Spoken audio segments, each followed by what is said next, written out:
ஆமா, ஞானிகளுடைய ஞானம் கெட்டு விவேகளுடைய விவேகம் அழிந்து போகும். இதோ நான் அற்புதமும் ஆச்சரியமான பிரகாரமாய் ஞானிகளை வெட்கப்படுத்த பைத்தியங்களை தெரிந்தெடுக்கிறார். நீ காண்கிறதை புசி. இந்த சுருளை நீ புசித்து இஸ்ரவேல் சந்ததியார் இடத்தில் இந்த எசேக்கியேலுக்கு 37வது அதிகாரம் மேட்ரு தெரியாது, தெரியாது. இப்ப தெரிகிறது ஒன்னே ஒண்ணுதான். என்ன? ஐயோ புலம்பலம். இப்போ தெரிகிறது ஒன்னே ஒண்ணுதான், புலம்பலம், தவிப்போம். இனி தெரிய போகிறது.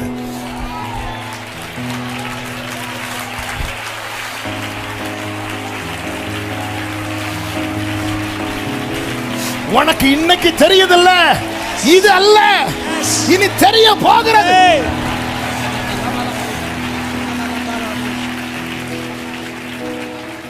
ஆமென் சொல்லுங்க பார்க்கலாம். ஆமென் சொல்லுங்க பார்க்கலாம். ஹalleluya. நீ காண்கிறதை புசி. இரண்டாவது வசனம், அப்படியே என் வாயை திறந்தேன். என் வாயை அப்படியே நான் எடுத்து புசித்தேன். இல்ல, என் கை நடுங்குதுப்பா, ஆனா என் வாயை திறக்கிறேன்.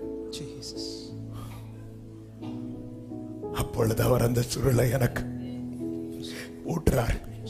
என்ன ஊற்றுறாரு? புலம்பல், தவிப்பு. ஐயோ, இயேசு கிறிஸ்து கெத்செமனே தோட்டத்துல இந்த பாத்திரம் விட்டு நீங்க கூடுமானா நீங்கபடி செய்யும் சொல்லும் போது பிதா ஒரு தூதன் அனுப்பி ஊற்றுறார். நீ தண்ணீரை கடக்கும் போது நாம கூட இருப்போம். நீ அக்கனியில் நடக்கும் போது நீ கை நீட்டி எடுக்க மாட்ட. இது நீ தாங்கிட மாட்ட. இன்னும் அநேக காரியங்களை நான் உனக்கு சொல்ல வேண்டி இருக்கிறது.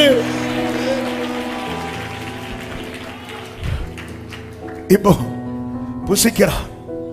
அப்பொழுது அவர் அந்த சுருளை எனக்கு புசிக்க கொடுத்து, மனுபுத்திரனே, நான் உனக்கு கொடுக்கிற இந்த சுருளை, நீ பார்க்க விரும்புகிற சுருள் வேற நிறைய இருக்கு.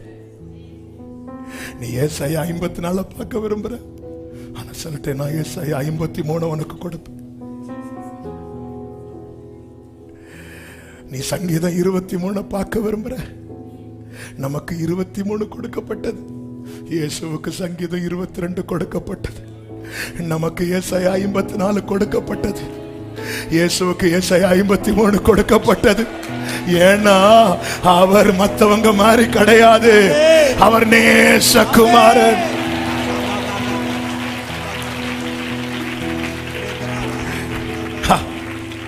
நானே ஊற்றுறேன். இப்போ நான் வாயை திறக்கணும்னா, பிள்ளைங்களுக்கு அம்மா ஊட்டினா, சில பிள்ளைங்களுக்கு அம்மா ஊட்டினாதான் பிடிக்கும், சில பிள்ளைங்களுக்கு அப்பா. ஏன்னா அந்த இடத்துல, சில இடத்துல பார்த்துருக்கீங்க, நியூஸ் வரும், பெற்றோர் பிள்ளைகளுக்கு விஷத்தை கொடுத்து, அந்த பிள்ளைகளுக்கு அது விஷம்னு தெரியாது, அம்மா ஊட்டுறாங்க. இவர் பொல்லாத தகப்பன் கிடையாது. பார்க்கதான் புலம்பல், ஆனா உண்மையில் அது பொக்கிஷம். அழுகையின் பள்ளத்தாக்க உருவ கடந்து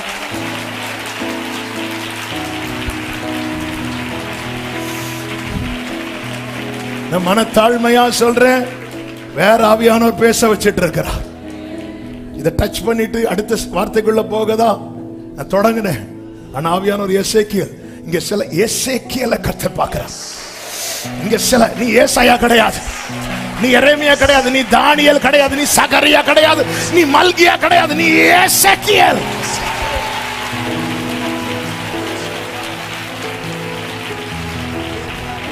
சில எசேக்கியேல் ஷாமாம் ரோதாமாம் ராகாரா.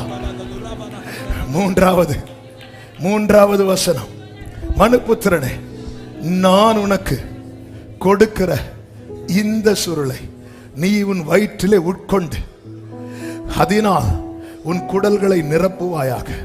அப்பொழுது நான் அதை புசித்தேன், அது என் வாய்க்கு தேனை போல என்னதின் அர்த்தம்? நீ சித்தத்துக்கு வெளியே இருக்கிறது வரைக்கும் அது ஐயோ, அது புலம்பல், அது தவிப்பு. ஆனா நீ சித்தத்துக்கு உள்ள வந்துட்டேனா, நீ சித்தத்துக்கு உள்ள வந்துட்டேனா,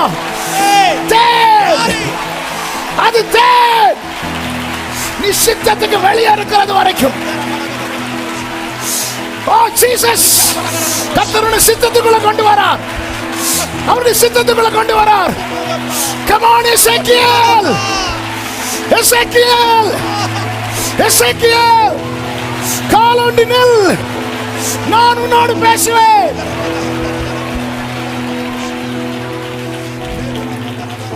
ஜீசஸ்.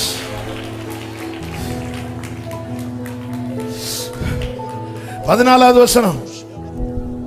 ஆவி என்னை உயர எடுத்துக்கொண்டது. சாரி, 10வது வசனத்தை வாசிங்க.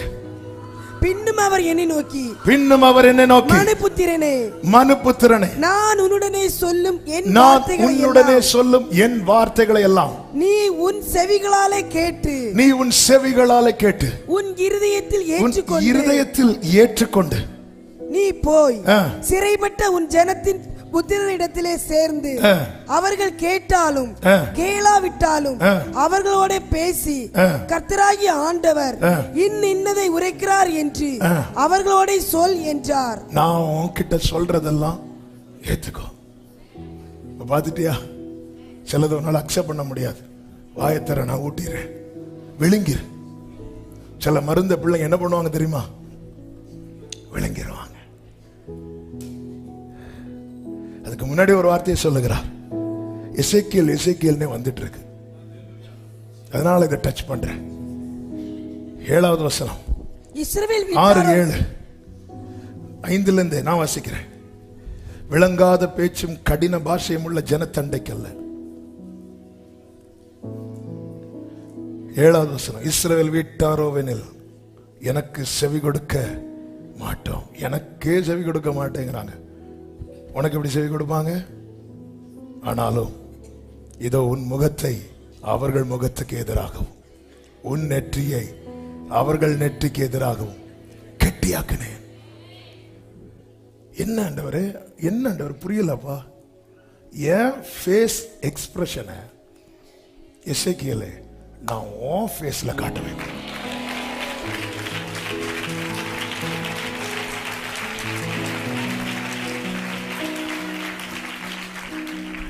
அவருடைய ஃபேஸ் எக்ஸ்பிரஷன் இருக்குல்ல, அத எசேக்கியேலே நான் உன் ஃபேஸ்ல 3:14 ஆவி என்னை உயர எடுத்துக்கொண்டது, நான் என் ஆவியின் உக்கிரத்தினாலே மனங்கசந்து போனேன். அடுத்த வார்த்தை, ஆனாலும் கர்த்தருடைய கரம் என் மேல் பலமாய் இருந்தது. ஏன் மனம் கசந்து மனம் தளர்ந்து விட்டு போக வேண்டியதானே? இல்ல, இந்த 2-3 எதுக்கு ஆண்டவரே? இப்பொழுது 37ல கர்த்தர் எசேக்கியேலை கொண்டு வந்து நிறுத்துகிறார். உலர்ந்த எலும்புகள் நிறைந்த பள்ளத்தாக்கின் நடுவிலே நிறுத்தி என்னை அவைகளின் அருகே சுற்றி நடக்க பண்ணினார்.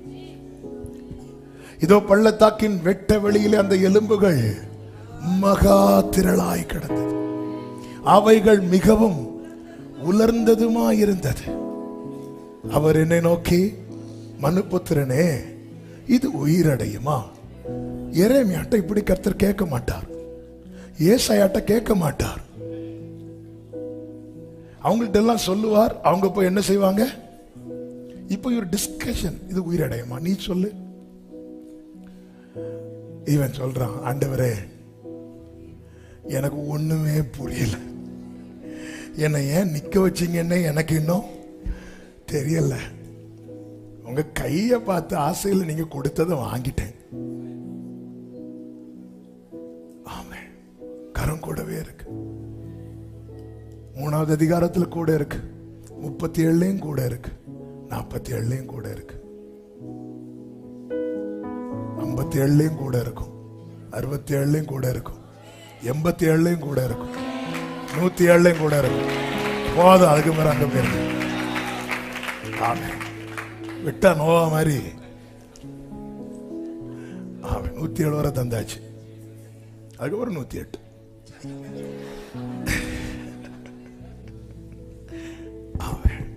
கர்த்தருடைய கரம் இது உயிரடையுமா? நீ சொல்ல. ஆண்டவர் வேற யார்கிட்டயும் கேட்க கூடாதா? நீதான் சொல்லணும். நீதான் சொல்லணும். இது உயிரடையுமா? ஆண்டவர் எவ்வளவு பேர் இருக்கிறாங்க. எசேக்கியேல் நீ சொல்ல, நீ சொல்ல, நீ சொல்ல, உன் டெஸ்டிமனியை சொல்ல. நீ தீர்க்க தரிசனம் வர இந்த உலர்ந்த எலும்புகளை பார்த்து நீ பேசு. ஆண்டவரே, கர்த்தர் எசேக்கியேல்ட்ட என்ன சொன்னார்? நான் உன்கிட்ட பேசுவேன். இப்போ உலர்ந்த எலும்புகள் இருக்கு. கர்த்தர் என்ன சொல்றார் தெரியுமா? எசேக்கியேலே, நான் உன்கிட்ட பேசுவேன், நீ அவங்க கிட்ட பேசு. எத்தனை பேருக்கு நான் சொல்ற வார்த்தை விளங்குதுன்னு தெரியல. சில இடத்துல, சில ஏரியால, இன்னும் ஏன் உன் குடும்பத்துல, உன் ஊர்ல அவருடைய வாயா எசேக்கியேலே, கர்த்தர் உன்னை உன்னை உன்னை உன்னை உன்னதான் வச்சிருக்கிறார். நாவை தொடுகிறார், வாயை தொடுகிறார். ஷம்ரோலம் ரேதனரா. ஹalleluya, ஹalleluya. 7வது வசனம் 37:7. எனக்கு கட்டளையிட்டபடியே, நான் தீர்க்க தரிசனம் உரைத்தேன். எனக்கு கட்டளையிட்டபடியே எனக்கு கட்டளையிடுகிறார். அவர் ஒரு வார்த்தை சொல்லியிருந்தா அந்த எலும்பு உயிரோடு நிற்கும். ஆனா எசேக்கியேலும் அழைப்பு வேற. ஆமென். எனக்கு கட்டளையிட்டபடியே நான் தீர்க்க தரிசனம் உரைத்தேன்.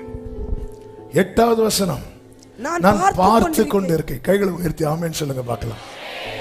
நீங்க நிறைய பேசுனீங்கல்ல நம்பி வார்த்தைய. கர்த்தர் பேச வச்சார்ல. கர்த்தர் உங்களை பேச வச்சத உங்களை பார்க்க வைப்பார். கர்த்தர் உங்களை பேச வச்சத ஆமென்.